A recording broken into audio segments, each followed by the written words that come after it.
Good morning, everybody, and welcome to the Workers' Mic right here on 720 WGN Radio. I'm Ed Maher from the International Union of Operating Engineers, Local 150, and joining me today is Phil Davidson from the Mid-America Carpenters Regional Council. Happy Sunday. Hey, happy Sunday. Good to be with you. Absolutely. What's new and exciting with you today, Phil? Oh, man. Beautiful morning here. Got up, had some coffee, read the paper. Just While enjoying. you were driving in? While I was driving in, exactly. That's safe. I'm a multitasker, as you well know. But yeah, just enjoying these final days of summer before school starts. Yeah, right on. It was back to school around my house this past week, so it's hectic, but it's kind of nice to have a little bit of quiet around the house in the late morning. We'll take it. It's not Yeah. like I've been counting down the days for when school starts at my house or anything. Right on. Speaking of counting down, I think Ken Edwards is going to be back next week. Whoa. I mean, I still don't know exactly where he is. He still works here? I think so. Okay. We've been tracking Ken sightings. Last week it was dragging a shark onto shore. That's up in right. New York. In New York, yes. I know I caught a lot of hate from the listeners about how that shark attack happened in New York, and I was like, shark attacks don't happen in New York, but they do. And the day Apparently, I a lot of them. said, there's been a few, like this summer at Rockaway Beach, there was like three shark bites. So yeah, I stand corrected.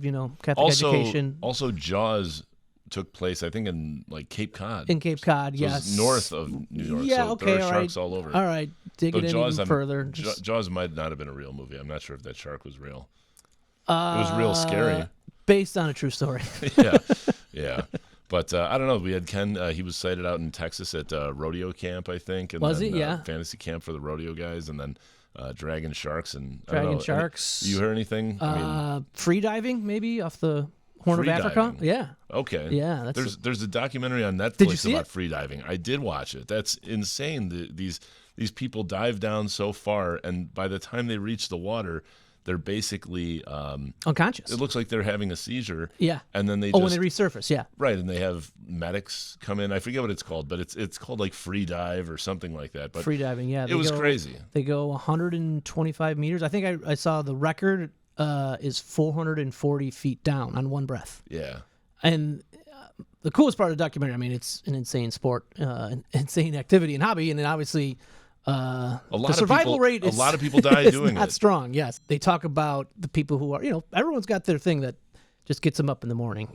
For you and I, it's doing this show. For others, it's free diving, and they talk about like once you get past like I think it's like 100 feet, your body just kind of shuts down, and you're in like this abyss, and everything is silent around you, and like I mean that kind of sounds a little bit cool if you could handle it, but I don't know. The risk is just. I feel like the people steep. who do this are the kind of people who are disappointed that they were born land mammals like us, like humans. They just wish that they were fish, but they're not. But they're trying Yeah, really hard. they're And doing when their they best, when they yeah. drown, maybe they're not disappointed, and their friends and families are like, well, it's how they would have wanted to go. Yeah, they're reincarnating, and that's just the way. Yeah, but if you ever catch me flopping and twitching on the surface of the water, that'll probably be the last time that I try whatever it is that I was trying. I'm happy on Snorkeling? land. Yeah, you can't put a couch in the water, so Yeah. I'll take land. I think but my max depth is about 11 feet. That's about how far down I'll go. yeah, that's pretty far. That's pretty.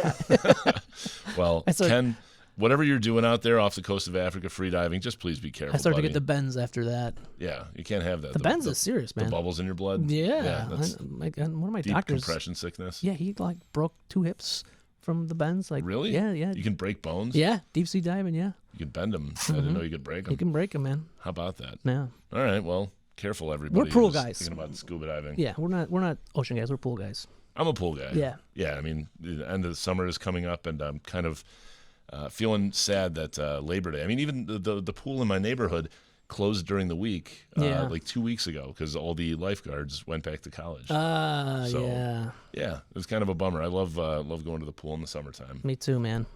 So, but yeah, Ken, just be careful out there. Make sure Yeah. you have some medical attention nearby. But I was driving in, and I heard on the radio, on WGN, of course, it was a summary of a study on tip fatigue. And this was something, it's a term that I hadn't heard before, but tip fatigue is, post-pandemic, it seems that people are really getting tired of tipping, and that there are more and more businesses that Tipping are looking being gratuity. gratuity, correct? Yes. Providing gratuity for various workers. And Bankrate did this study, and they said that 2/3 of Americans have a negative view on tipping, because it used to be you would tip if you went to a restaurant, and I think it used to be 15%. I think Yeah. it's probably now more like 20% is Generally the accepted. standard. Yeah. Right, but it cited a lot of different industries, like say Starbucks or a coffee shop. More specifically, I would never suggest that anyone should go to Starbucks. Never. But going to a coffee shop, sometimes they'll flip the thing around and it's like 25, 30%. Like it starts at 20%, goes up to 30%, and sometimes on the chip reader. right. Yeah. So how much do you tip for different things? I mean, if you're picking up food for carryout, do you tip 20% on that? Do you tip 20% for delivery? And I think the point of this whole story was that people are just tired of trying to have to figure it out. Yeah. But at That's the why end, we need those advice columnists like Miss Manners and Emily Post. They used to, tell you how much you should tip. We need a modern day Miss Manners. I think if you're I think you should take up that mantle. Mr. Manners, Mr. Manners. nobody would ever call me Mr. Manners. But maybe it's time to really just adopt this. I could maybe give this I a don't try. know. Hold the door for old ladies. What would That's a good one also. What would that number be? If you're dining at a restaurant, I think, if service is good, Yeah. I always kind of think 20%. Yeah.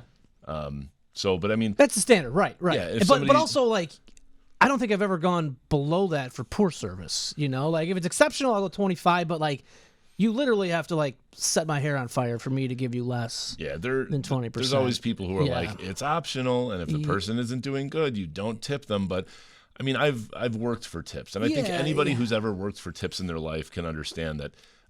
Leaving somebody no tip, Yeah.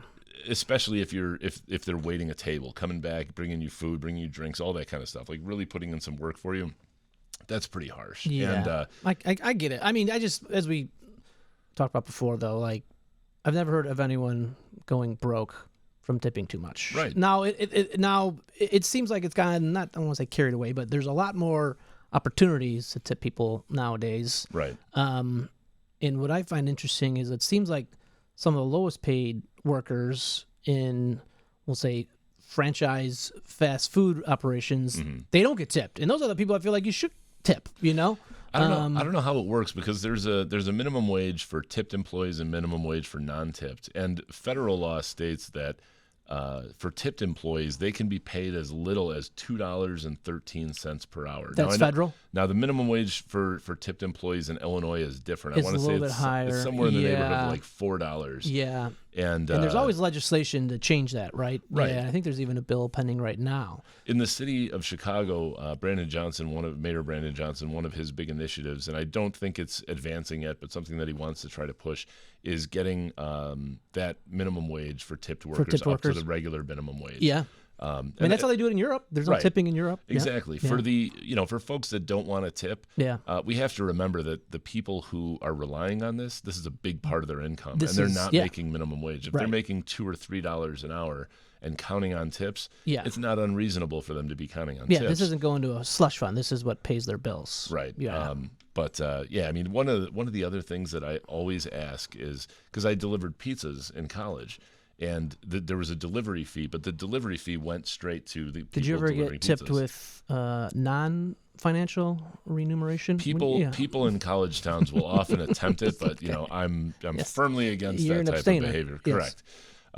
But yeah, a lot of pizza places. It's interesting. Next time you order a pizza for delivery, ask the driver when he comes or she comes whether they get that delivery fee, because some places will charge like Oh, a that's $3 right, yeah. delivery fee. Yeah. And you ask if they get it, and they're like, no, I No, don't get that. that goes to the So, restaurant. like, Yeah. why- Oh why- no, it actually goes to DoorDash or whatever the carrier is. Oh, yeah, God, yeah. Stay away from those. Yeah, Yeah, those services are. Yeah, always go right to the restaurant if For you sure. can. Yeah. Yeah, 'cause- I learned that during COVID. Just hearing about folks that were doing the DoorDash and whatever. getting and- screwed. Yeah. Right. I saw because I think Rick Bayless is talking about turning all his restaurants into be non-gratuity based. So there would be there would be basically a 15 to 20% surcharge added to your bill. And he talked about how actually it's beneficial for restaurants because it's a really good point.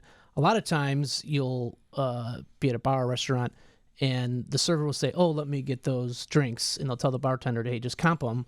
So then the server, the assumption is that the customer is going to give the server a nicer tip because, hey, they didn't charge you for those drinks. Okay. Now the restaurant's losing that money though, and the restaurants certainly need all the revenue they can get. It's very tough operating a restaurant post-COVID. So, it does sort of make sense in that respect of, more money coming to the restaurants.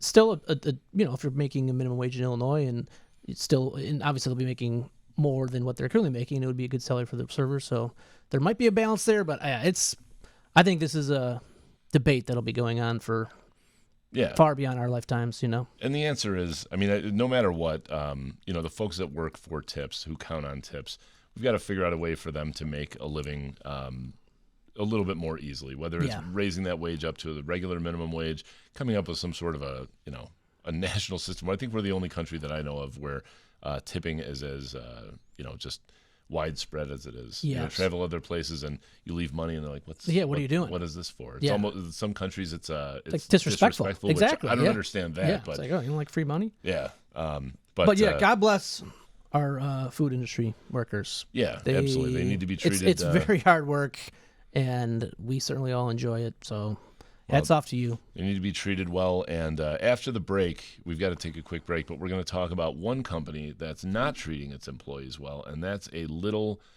chain, little coffee place out of Seattle. I don't know if you've ever heard mom of and it. pop. Yeah, it's called Starbucks. Oh yes. But we occasionally like to kick them around the studio here for the way that they beat on their workers, and we're going to be doing a little bit of that because one of their most egregious efforts ever has just been sort of revealed over the course of the past week. So stick around. We'll tell you a little bit more about it when we come back right here on the Workers' Mic on 720 WGN. Welcome back to the Workers' Mic here on 720 WGN. I'm Ed Maher here with Phil Davidson. And if you were listening in the last segment, we gave a little bit of a teaser that we were going to be laying into a little Seattle-based coffee chain named Starbucks. So it's one of the companies that we've talked about over the past few months because so many of their stores have been organized. So many starting in Buffalo, New York, I think it was. They're almost becoming synonymous with union organizing. Right, Starbucks, and union busting. Yeah, for that and union matter. busting as well. But right now they have around 350 locations that have held elections and where the workers have elected to be represented by a union, and it's Starbucks Workers United. Yet, what's the current situation with those 350 How many stores? contracts have been settled? Yeah. Zero. So the reason why is Starbucks refuses to sit down and negotiate. Yeah. So they refuse to recognize any of these elections that have been won by the employees. Right. Yes. So the process is workers can decide that they want a union, and they can go through the process of trying to get other workers on board, and when they feel like they have enough support, they can go to an election with the National Labor Relations Board where NLRB comes in and says, everybody, here's a ballot, vote whether you want a union or not. Mm-hmm. Majority rules, majority wins. Yep. So often that can be delayed, and in the interim period, for years, a company can come out and say like, hey, if you do this, we're not going to have any money to pay you. We're going to have to close this store, and threaten, intimidate, come up with all sorts of all manners of nonsense. Yeah, I mean, Starbucks is a bare bones operation. They'll probably shut down. I don't know next how week. they can possibly be making any money selling those tiny cups of coffee for $4.75 a piece. But they haven't negotiated with any of these 350 locations. And Starbucks Workers United has now around 8,000 members. That's crazy. None of them are working under a contract. Yeah. So we've talked on this show a lot of times about how, what is Starbucks' plan? It's just to kind of starve them out, to wait them out, to make it so these workers are like, well, nothing's happening. The union's not doing anything for me. This isn't worth my time. Yep. And it turns out that's pretty much exactly what their plan is, because they, in a couple of locations, have left flyers out for their employees on how to decertify, which is how to take another vote to get rid of your union. Yes. Now, these fact sheets, give employees all these reasons and all the steps in the process. And at the bottom it says, You're going to pay dues. Oh no. Right. Yeah. I mean, pay 3% to Yeah, make yeah. an increase of 50% Yeah, on your $300 earnings. a year to make a 50% wage increase. Yeah. And healthcare. We've been over that before, and Yeah. union dues are the best deal, the best investment you can make. Yeah. But these employees are being told, if you have any questions on how to do this, contact the National Right to Work Foundation, Oh, yeah. which is it's a foundation that's funded by groups like the Koch brothers, the Waltons of Walmart. Yeah. People who are notoriously anti-worker. Our famous Richard Dick Uihlein from here in Illinois, who loves to put whatever money he can into squashing his own employees, his ordinary middle-class workers, and basically anybody he disagrees with. But so Starbucks is in bed with the National Right to Work Yeah. Foundation. And Of course they are. Yeah. the reason for this, interestingly enough, is the National Labor Relations Board will not accept a petition to decertify a union that is less than a year out from the initial election for the union. Yeah. So, Because it's coercive at that point. Yeah. right. So what Starbucks has done here is allowed these workers to vote in a union in many locations, failed to even discuss, to sit down to negotiate anything with them Yeah. for a year. They- And once they- that like year... Starbucks just fails to acknowledge that happened. It's kind of like almost similar to what Trump threw the election. It's just Right. like, yo, that happened, but no, it didn't. I refuse to believe it. It's Right. pretty It's- crazy. Yeah, Yeah. fantasy land. So they wait a year and then they start pushing this decertification stuff. So they're not even engaging. They have an obligation to negotiate with their employees. They're refusing to do it. And then once that year mark passes, they start pushing decertification. Yes. So anybody who's out there who is a fan of Starbucks, if you go to a Starbucks regularly, ask them if they're thinking about forming a union. And if they aren't, tell them that they should. And if they are, give them a little bit of support because it means a lot. But It's a real uphill battle. Starbucks is doing everything it can. It's doing absolutely nothing to help its workers. It's doing everything to try to stop them from moving forward, getting a union, trying to stop them from fighting for better pay, for health care, for better scheduling, Yeah. whatever. I mean, these workers, 350 locations, 8,000 workers all across the country. Clearly, there's a need.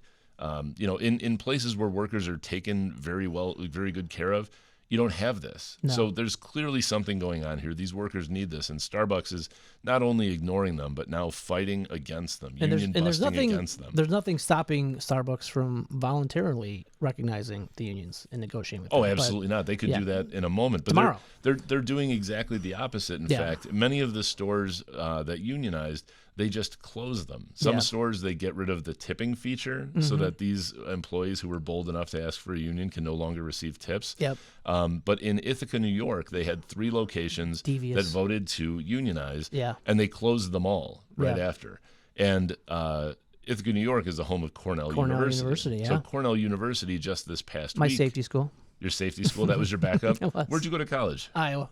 Okay, well, Yeah. Cornell's a good backup. Pretty good backup. Yeah, they sent me a football recruiting letter when I was in high school, and I Really? always just assumed that it went to the wrong house because there's just no reason that they would have actually wanted me to go there.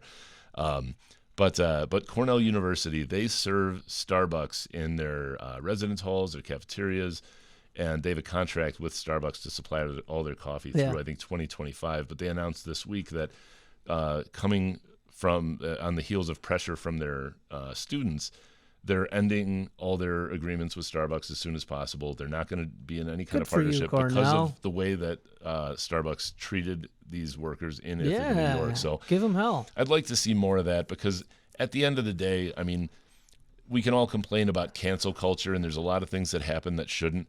But when you beat down your workers who have done nothing wrong but are just trying to get a little bit of a better deal for themselves, these greedy baristas, fat cat coffee Living makers, high on the hog. right?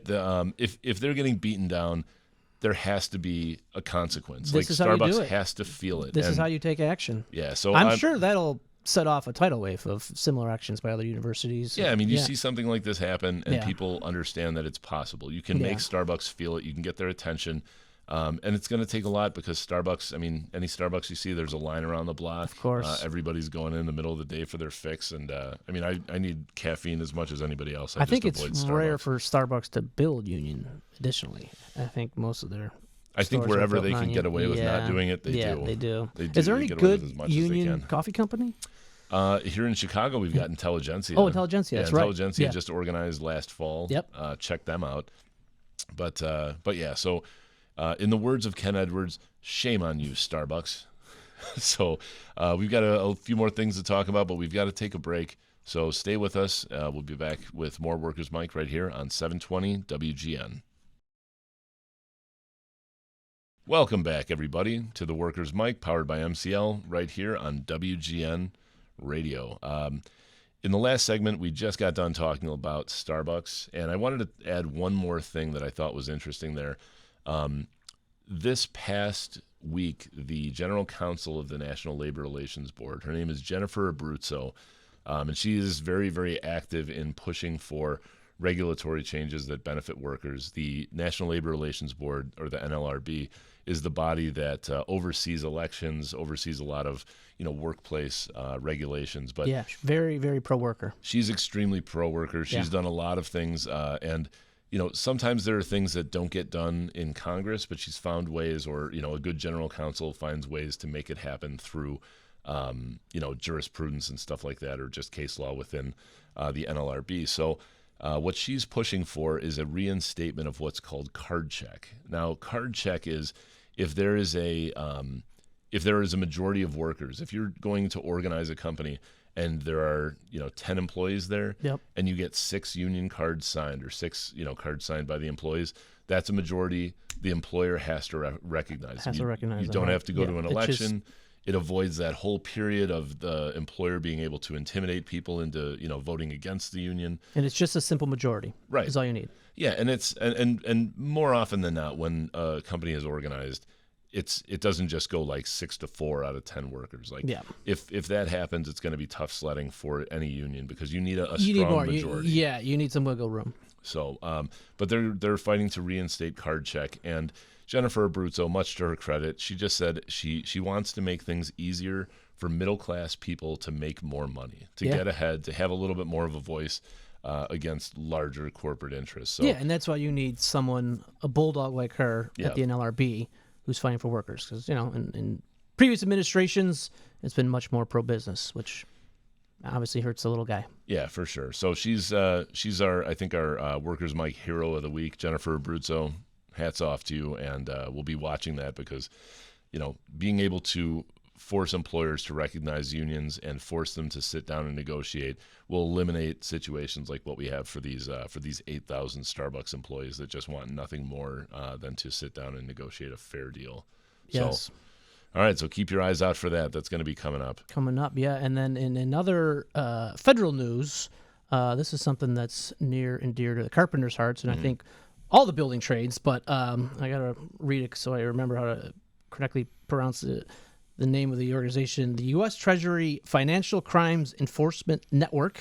That sounds like somebody you don't want to be getting a voicemail from. Otherwise known as FinCEN. FinCEN just issued a notice to the construction industry about tax fraud and wage theft in the construction industry. And basically, they are telling banks, financial institutions, to report suspicious activity related to tax evasion in the construction industry. And this is something that we've been fighting for since the inception of the Carpenters Union. Right. And the problem is, it's very hard for union contractors to compete against what we call the low road contractors, who pay in cash, who pay under the table, off the books, because when you're bidding on a project and this guy who's not paying Social Security, who's not paying unemployment insurance, who's just paying a guy cash, how do you compete against that guy? Sure. And it's a huge, huge problem. And, so basically, if you're a good contractor who does the right thing, pays a good wage, pays benefits, pays all of his federal and state income taxes, why should you be penalized against a guy who cheated? And it's just rampant. It's rampant in the construction industry. So we've been fighting this for years. I know that your union has as well. I mean, all the building trades. Yeah. And so it was a big win to see that, this is something that FinCEN is now pushing on banks to say, like, look, you guys are all doing this with anti-money laundering. Your banks are all required to report suspicious activity if you think a guy might be involved in money laundering, et cetera. It's like, this is happening in the construction industry, and it's time to step it up there. So now, is it going to change everything overnight? No, we're not that naive, but just the fact that they're taking more of initiative towards it, and it's just going to serve, as a way to disincentivize anyone thinking about cheating the system, and make a contractor who what we would consider low road take that risk. Right. Now that's like, all right, because obviously there's hefty fines and penalties if you get caught cheating the old U.S. government. Right. So we're pretty happy about it, and thank you, FinCEN, and the administration currently in power for making this a priority, and we'll see where it goes. Well, the IRS and the Department of the Treasury are good. I'm sure they're good at many things, but one thing that I know the IRS is very good at is getting its money. Yes, they are. If you owe the IRS money, and this is not the start of a commercial, that's actually that sounded like the start of one of those ads. Hopefully WGN isn't Do you airing. have mesothelioma? Yeah, but the IRS will come for you, and they will get their money no matter what. But yeah. I love that. Unless you're like a Fortune 500 company with Cayman Islands offshore accounts, then maybe they won't come after you. Sorry, yeah. Look the other way, or pretend they didn't see it. Right.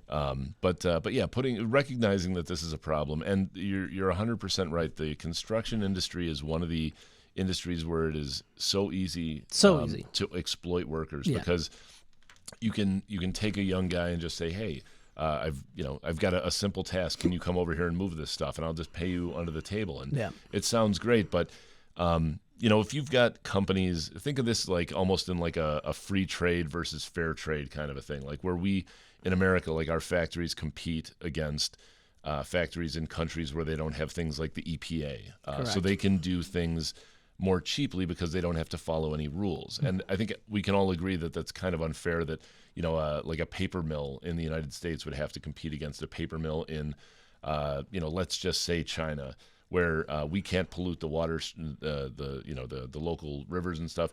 They don't have to worry about it, and it's unfair competition. Black. Yeah. So just take that and put it into the construction industry, where you have a company that trains its workers, pays for their health care, pays their unemployment insurance, workers' comp, pays for safety equipment and training and all that. And it's expensive. Yeah. It's expensive to pay for all that, but you wind up with construction workers who are skilled and who know what they're doing, can keep themselves safe, and can you're going to attract a much higher quality employee. Right. Yes. And especially if it's something where people are performing work on behalf of the taxpayers. Yep. If you're building public projects, you want to know that taxpayers' money is being used.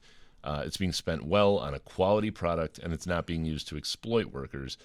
So anything that can be done to level as the you playing said, field. Yeah. to disincentivize companies who are out there who are not providing safety training, who are paying cash and stealing, literally stealing the wages from their employees, which is something that the carpenters union has done great work on. It can go even deeper on that. A lot, there's coyotes that bring workers over. Yeah. Migrant workers over from foreign countries. A lot of them are in Central and South America. And, some of this is like funded by cartels. It gets really pretty dark. It does. It gets real dark and sad and tragic. And I'd ask questions. I'd ask more questions. But from what I understand, the cartels don't like it when people ask a lot of questions. No. Stay out of that. Stay out of that business. But, it does happen. And, there's so many shell companies formed, and there's so many ways for them to cheat the system. Sad but true, but obviously we're not going to give up that fight, and right. This is one way to keep attacking. And you hit him where it hurts. You hit him at the bank, and that's where if you can't take out $100,000 in cash to pay your employees for a week, you're not going to have a business. So that's the whole goal of all of this. Well, a good way of raising standards for workers is to hit the people who are lowering, who are dragging those standards down, and the people who are paying cash off the books, not providing any sort of health care, and just doing things illegally. They're dragging everybody else down. They're lowering the standard for everyone. So if we can slow that down and stop them, then it'll be good for all workers. So that's good news, Phil. Amen. So there was also something this week that they had introduced a bill in Congress to prohibit people who are a part of a public union, a government employees who are unionized. Part of AFSCME or whoever. Yep. From having union dues deducted automatically from their paychecks. So I'm in a union, and my union dues just come out of my paycheck. Yeah. And, so I guess what they're trying to do is make it so you have to mail in an envelope Correct. with your dues so that your union is basically, I mean, if you took everybody They're trying to cripple the union. pays Yeah, it, you're going to have a big drop off of people Exactly. who forget to do it Forget or to don't pay have a it, stamp or or yes. whatever. And federal law is already that if you're a public sector worker and you don't pay your dues, the union can't stop representing you. It's called Exactly. right to work, and Yep. it's harmful toward workers. It's just a race to the bottom. Yeah. There's nothing forcing you to join the union. Yeah. Right. You're still going to get the representation. You're going to still get all the great collective bargaining benefits that, the union has provided for you. Yeah. But the whole idea that they're trying to prevent people from having automatic deductions is just crazy. So it's just one way to try to chip away at a couple percent of the revenue that goes to unions and weaken their ability to represent workers, weaken their ability to participate in the in politics, and it'll probably pass in the House too, given I'm the sure it current will. makeup. I mean, it'll probably die I think a painful death in the Senate. But for sure. yeah, we have a congresswoman from Illinois, I'm sure, that'll be voting for that. It's Mary. I stormed the Capitol, and all I got was this lousy court appearance, Miller. I hope you're listening, Congresswoman. We don't like you. she might not be a big fan of the show. That's Yeah. okay. She's busy with other things like, I don't know, storming the Capitol. So, but Condoning it for certainly. yeah, whatever. But that's anything with right to work is a very nicely named terrible law that's bad for workers. Yeah, So, and you just see what unions are up against everywhere, but it's even in Congress. You have members of Congress trying to prevent people from earning good benefits, good salaries, good health care, good job protections, and making it difficult for them to be participants in their union, which is just like, right. really? And again, It's one thing if you're a business trying to do that, but you're a member of Congress. Why are you getting involved with this? I mean, obviously they're acting at the behest of the National Right to Work Foundation, but yeah, that just really is awful. well, being a member of Congress, I think, is like maybe 51% legislating and 49% fundraising. True. And I mean, that's a function of Especially Citizens United. especially if you're in the House. Yeah, every 2 years. I mean, you're never not fundraising. Yeah, it didn't used to cost millions of dollars Yeah. to campaign for a congressional seat, but after Citizens United, which I think was 2010, Yeah. there's so much money in politics that these folks just have to fundraise. A disgusting amount. And Yeah. if they have wealthy corporate donors who want something to be a certain way, Yeah. then if they want their hands on that money that they need to get reelected, they're going to, sell their souls, rent their souls, Yeah. whatever it is that they have to do. So, How high should I jump? Exactly. yeah, exactly. All right, well, we've got to take a quick break, but we'll be back with the last segment of this week's Workers' Mic. So stay with us right here on 720 WGN. Welcome back, everybody, to the Workers' Mic right here on 720 WGN. I'm Ed Maher here with Phil Davidson, and I wanted to touch on one thing that's kind of exciting going on. It's near and dear to my heart, coming up tomorrow morning. As a member of the Operating Engineers Local 150, every year we host a fundraiser golf outing. It's the James M. Sweeney Classic, named after our President Business Manager, Jim Sweeney. But we have a big fundraiser golf outing at 4 different courses around the southwest suburbs that raises money for the Navy SEAL Family Foundation. That's pretty cool. Yeah, it's a group. What this charity does is it provides support for the spouses and children of Navy SEALs and Naval Special Warfare soldiers while they're either away training or deployed. Because remember, these are soldiers who they can just get a phone call and they're gone. Yeah. And they can't tell their families where they're going. Often they don't know where they're going, and they can be gone for 3 months, 6 months, 9 months. And their families just have to, handle it, make do. So what this charity does, what this charity does is it'll provide support services, whether it's financial support, whether it's putting together like networking events to help spouses kind of get to know each other, get to know the base, the neighborhood, but also providing like tutoring for the children that might be in school and struggling, or counseling for kids who are having a hard time with a parent being away. So That's great. Yeah, we've raised as a union almost $5 million for this charity over the Holy past cow. 5 or 6 years, and So almost $1 million a year. Almost, Yeah. and we've got a very, very aggressive goal for fundraising for this year. We won't know for sure until the end of the outing Yeah. tomorrow, but we'll have Navy SEALs parachuting into Silver Lake Golf Club out in Orland Park, and it's always a big crowd pleaser. But Will you get some video of that for us? oh, absolutely, Yeah. I'll make sure that it's up on the Facebook page for Workers Mike later That's this week. cool. And it's 4 courses. But 4 golf courses. That We do- is, I mean, one golf outing at one course is a nightmare to put together. Yeah. Coordinating 4 simultaneously there's is quite a bit going on, but we'll have Herculean efforts. We'll have almost 600 golfers, and they come from. Is it mostly members? Well, no, it's Yeah. it's mainly because it's a fundraiser. Yeah. The foursomes are they're a little bit pricey, and Yeah. the sponsorships Gotcha. are a little bit pricey. Yeah, But so it's it vendors, All, yeah. It all goes to charity, but Yep. it's there are unions participating, there are contractors, there are equipment vendors, there are tool vendors. And various professional services firms. So Cool. we like to say that this is the construction industry of Chicagoland, giving a little something back. But again, we're hoping to we've raised over $5 million for the Navy SEAL Family Foundation, and we're hoping to really give a big boost to that number at this outing tomorrow. So I'll upload a video later this week, and keep your ears out, because it's a really feel good thing for a construction industry here in Chicago. Very cool. And we've got an event, and it's a little further away, but on October 6th, it'll be the 50th anniversary of our apprentice graduation dinner. Really? Big event. Obviously, 50 is a golden anniversary, and we're gonna have the governor there. We're gonna have the general president of the UBC, Douglas McCarran, coming in. So I've seen him. He's got a really cool beard. He He's does got have a like cool a cool beard. Civil War era kind of a beard. Yeah, he's been compared to a bearded Ted Danson. It's sort of actually Joe Theismann came up with that. Joe Theismann. Yeah, Joe Theismann spoke at an event with us, and he's like, "You kind of look like Ted Danson with a beard. When you look at it, it's pretty close." But yeah, anyways, he's the most important man in my life. So yes, President McCarran, looking forward to having you. We love him. Yeah, we love you. Beard looks great. Yeah. And it's a huge event. We're real excited about it. Like 1,000 people.